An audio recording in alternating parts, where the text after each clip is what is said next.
Hey, good morning, Jeff. Looks like you're in the studio. Coming to you live from Freak Speak Studios here. Just got done filming some Ask the Scientist shows. So Cool, cool. Well, I wanted to go live with you today because I want to talk about a word that's probably tossed around this industry as much as any, and it's a word that's assumed when people go to the big box stores or their favorite supplement shop or even online especially, and that word is quality.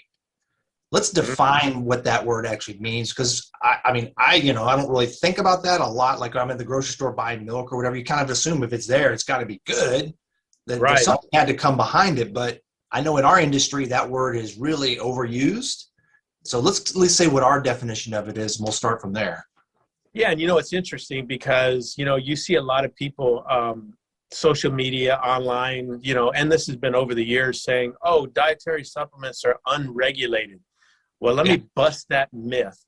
Dietary supplements are the number 2 most regulated industry: nuclear, dietary, then pharmaceutical. And people always go, "Oh no, pharmaceutical has to do clinical trials."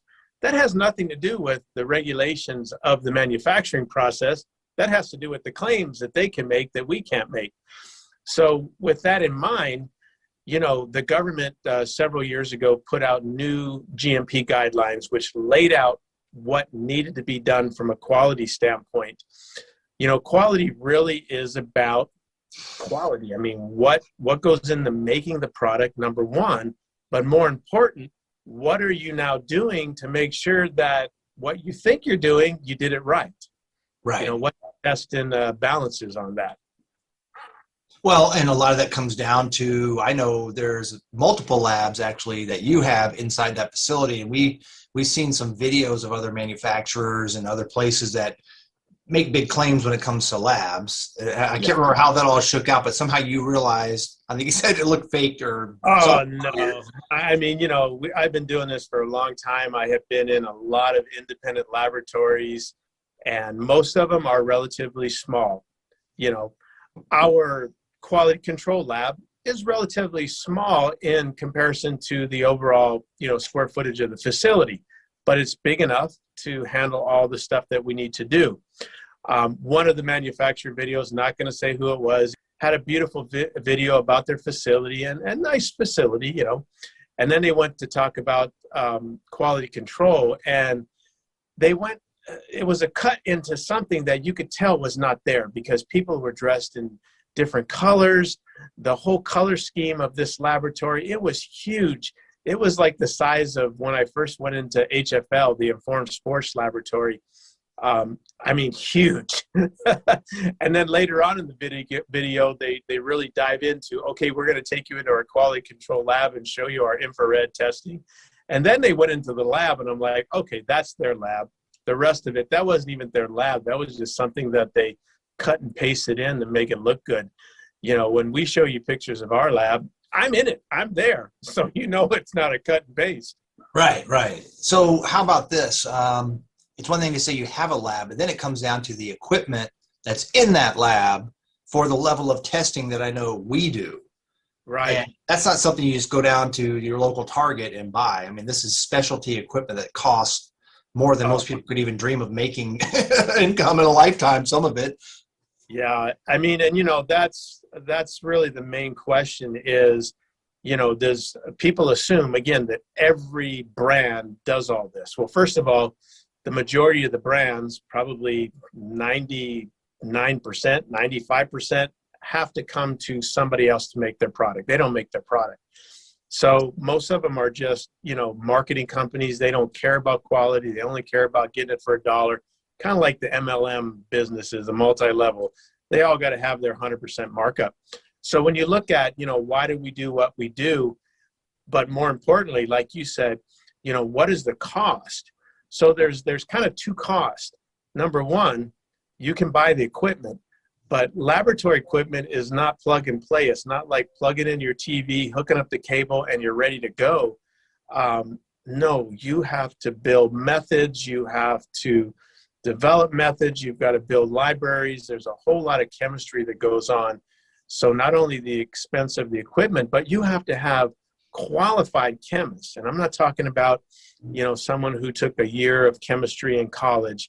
That's not a chemist. I'm talking about a chemistry degree, a PhD, some very, very skilled and qualified people, because it's complex stuff, and you look at most of this equipment, $100,000, $200,000, $300,000. I mean, it's not cheap, especially for things that the government doesn't require you to do. Yeah, well, I guess the other part of that going along with that would be experience overall, but I couldn't walk into that lab and turn half that stuff on and then know what to do with it. I mean, these are super complex tools and the technology's come a long way, but still, I mean, you got to know what the heck you're even looking for to begin with. Well, and same with me years ago when we first started to get into testing. Again, this was many, many years ago. People may know that, I was the one that brought the near-infrared testing to our industry. I first thought that it was like a computer. I would buy this equipment, plug it in, and I'm ready to test. And I found out very quickly before I purchased it that it was going to take literally about a year to build the libraries before we could even start using it. So once I started to go through all the certifications, I think I had about 100 hours of training certifications before I could even run this instrument. And then it took me about 6 months before I could start using it for some tests. But it did take about a year to really build libraries where we can incorporate it, into our testing.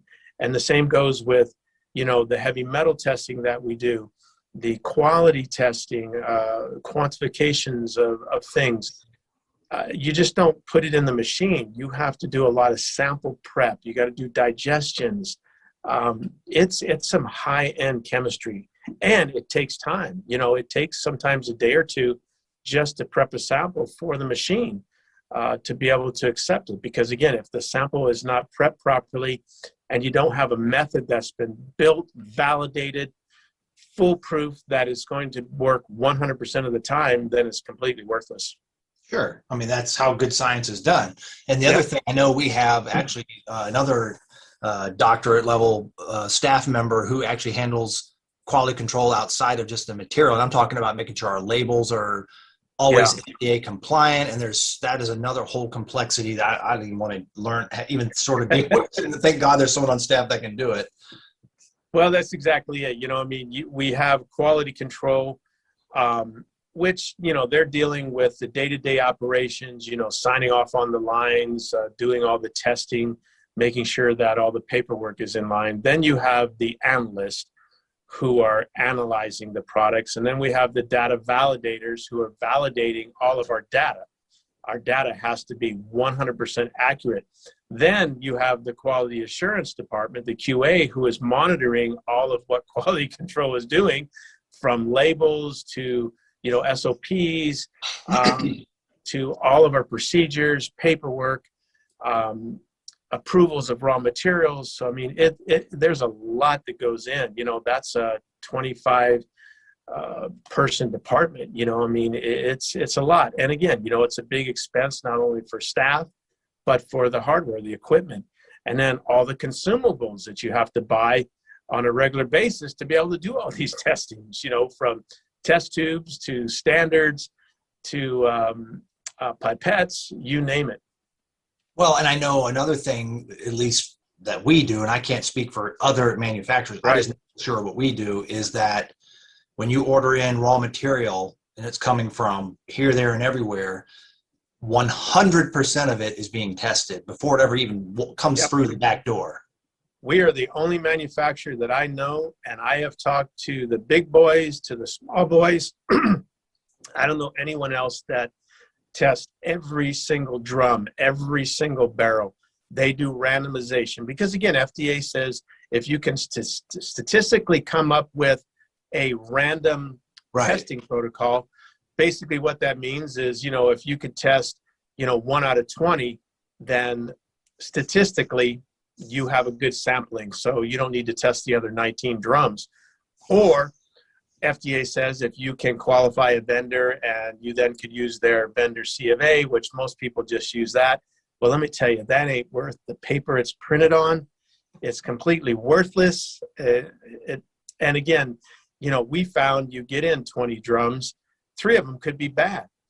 You could get in 1 drum, and if you aren't testing top, middle, and bottom, the stuff on the top could be good. The stuff in the middle and the bottom could be bad. So again, there's a lot of things that we've learned over the years on how to properly make sure that those raw materials are exactly what we need. And if you can qualify every raw material, from making sure it's the right component to the purity, making sure the heavy metals are in line, Prop 65, safety, making sure microbially they're safe, then we are at least starting with the right stuff. Could you imagine trying to build a house or a car and not having the right starting material, what you're going to end up with at the end? No, well, I'm just thinking, actually, it's scary, and maybe even actually it's sad, is that if there's other companies, manufacturers, whatever, not doing this level of testing, the stuff that we reject is probably ending up literally in someone else's formula at another manufacturer. We have had material that we have rejected that didn't meet our specifications, and our specifications are very tight. Let's say that I will only accept a minimum of 99% purity. I'll get something in. This happened just recently where it was 89%. The vendor said, not a problem, we'll give you a credit, but we'll have it picked up. We have someone else that's going to take it. And we literally shipped it. Wow. They shipped it to some other manufacturer who that was okay with them. So that is happening. That's sad. Oh, we get all the time where, a cheese company, a protein manufacturer will have a low quality batch and they'll offer it for 70 cents on the dollar. And I've seen it, because it'll come by our department. Hey, are you guys interested in this? And other people will grab it because it's 70 cents on the dollar. They won't do any adjustments, purity adjustments, throw it in the bottle, knowing that it doesn't meet label claim, it's close, but not us, man. I mean, we go above and beyond. And, there was a doc-to-doc video that we did a few years ago, and we're going to do another one. And at the end, my statement was, why do I do all this? Because I like to sleep like a baby at night, and I sleep great. I remember years ago, somebody asked Lou Ferrigno, the Incredible Hulk, if you don't know who that is. They said, how come you look so young? I mean, how come you aren't like a lot of these other bodybuilders who look 90 when they're, 50? And he said, I don't have any skeletons in the closet. And doing all this testing, we know exactly what is leaving our dock. Now, does that mean we don't make mistakes? Anyone that says they don't make mistakes is lying. Yes, we make mistakes. As long as there's human intervention, we're going to make a mistake. I make a mistake. Quality control's job is to catch those mistakes and before they go out the door.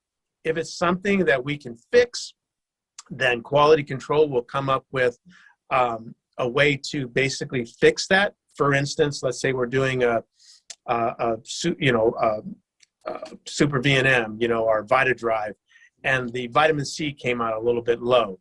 Okay, that could have been a way out issue. Could have been a blending issue. So quality control will decide, does it need to be blended longer? If everything else is in line, then we need to add a little more vitamin C to bring that up to specs. If it can't be, it's destroyed and it starts over. But that's what quality control is to catch it before it goes out the door. So anything that leaves our dock is going to meet label claim. It's going to be safe.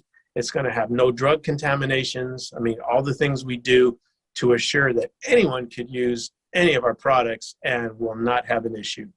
Right. And I guess to kind of bring this home and why this is so important, number one, I guess we have these protocols because, like you said, we're not perfect. If we were, we wouldn't need any of these protocols. Everything would just always be 100% spot on all the time. But it is now because of the protocols. But the real big thing here is, again, you look at a lot of big brands, flashy labels, all that. You just assume, well, they have to have that level of quality. What I say is, again, if you start seeing some of these in certain areas, big box stores or no-name brands on like Amazon or whatever, you don't really know that what's in that bottle matches the label. That's number one. The other thing is, this is a business of margin. You got to make a profit to be able to pay your bills and make that next batch of product and market it and do the whole deal that we do. So all I'm saying is that money has to come from somewhere. And there has to be areas where, at least if you don't have what we have in place, you've got to cut. You've got to make up that somewhere. You do. And think about this too. You know, one of the big buzzwords again is made in China. I mean, let's face it, the majority of the stuff made in China is disposable. It's junk. I remember when you bought a toaster, you bought a microwave, you bought a coffee pot. It lasted forever. Now you can plan on throwing it out in 6 months. Well, what about the products that are made in China? Have no regulations. What about the products coming in that are made in Mexico, made in Canada? They don't have, first of all, the level of quality that our government requires, number one. Number two, people over there, and for most don't care. You know, that doesn't mean that there isn't some good manufacturers in some of those areas. We're talking generality. So again, you're putting something in your body. Do you want it coming out of China that you have no idea? They've been caught melamine spiking. They've been caught cheated. I mean, there's a reason why stuff is cheap. And like you said, you know, with the introduction of Amazon and the internet, they hide behind something. You don't even know where these people are located. You know, you can't call them. You can't, you know, they don't have an address, and they never respond to an email. Therefore, why would you buy something? Stick with reputable brands. I was just saying today that, you know, a lot of times people will say, well, you're biased. You know, you think that you guys are the only ones that do a good job. I've never said that. I say that we do a good job. There are other brands, other manufacturers I know that do a good job, but there are also a lot of ones that I know that do a crappy job. I've been in manufacturing places. I see their quality level. I cringe when I go in. How do they fly by? They don't register with the FDA. You know, they're small companies. Again, there's a reason why things are cheap. EFX Sports and any brands that we put out are premium brands. You know, this quality costs money. It adds dollars to a bottle. And if you're not concerned about the quality of your supplement, then you're wasting your money. I mean, you go buy something from the dollar store, you get what you pay for. I mean, I don't care what it is. You know, you buy some cheap clothes, you buy a cheap toaster, you buy a cheap microwave, a cheap coffee pot. Come on, folks, you know what I'm talking about. It goes out. You go buy another one. Well, I ain't putting nothing in my body that's going to break my body down no more than you would pull up to a gas station and there's a sign up that says, oh, 89% octane, but we've cut it with water 50% and we're going to give you a discount. No, it's going to tear your car up. You can get a new car, but you can't get a new body. Once you start tearing up your liver, your kidneys, your heart, I'm sorry. Watch what you put in your system. Yeah, yeah. Well, and some of those things you were saying there, I want to talk about, but we'll save it for another time. We have some time, but this has been some good stuff, and I want to make the point we're not trying to make other people look bad so we look better. I just only know what we do, and most other brands do not make their own product. That's number one, which means they don't truly know at the end of the day. They're literally going out on someone on faith, taking their manufacturer's word for it that they're getting a good product. I mean, I hope they are. I mean, my goodness. So again, this was just to enlighten people and help them understand what the word quality means when we say quality, because it's just so overused. And this industry is rife, sadly, with some cheaters who are just looking to make a buck. We've been doing this a long, long, long time. Want to continue doing it a long, long time. So we're just going to stick to our guns, and not build a house on sand. And what I would like to do in some future episodes is actually go into our quality control lab and do some short mini versions of each of the pieces of equipment we have in there. So again, we can show people what they look like, what it's used for. Is it required by the government? And again, this is on site, this is real stuff, again, the more we can be transparent and show people what we do, you as a consumer, me as a consumer, the more I know about things I buy, and I'm like you, Brian. I mean, I don't care what it is we're buying. I scrutinize it, man. Yeah. I look at where it's manufactured. I look at the reputation. I mean, come on, folks. We all read reviews. Most of those are fake. You know, you got to look at where this company is made. You know, what can I see? Do they give me C of A's, certificate of analysis? Will they give me a peek into the facility? You know, do they let me know the address? You know, you can go ahead and do a, what do they call that? A Google Earth. Put our address Yes. in, man. You'll see the real deal. Yeah. You know, I mean, it ain't fake. Yeah. And by the way, that's 2376 Main Street, Billings, Montana, 59105. There you go. Google Earth it, man. And if you let me know when you are, I'll go out in the parking lot and I'll wave to you. That'd be kind of awesome. Yeah. That'd be pretty cool. All right. Well, that's a good place for to shut this down. We'll go live, like I said, another time and hit some other topics that have to do with Sounds good. this, because I think this is the critical stuff that people have to understand. I mean, you work so hard and stick to diets, and then you cheat yourself without even knowing it half the time using junky products. Yep, exactly. All right, man. Well, I'll let you get out of there. All right. Get back to the lab at some point, so we'll talk All right. another time.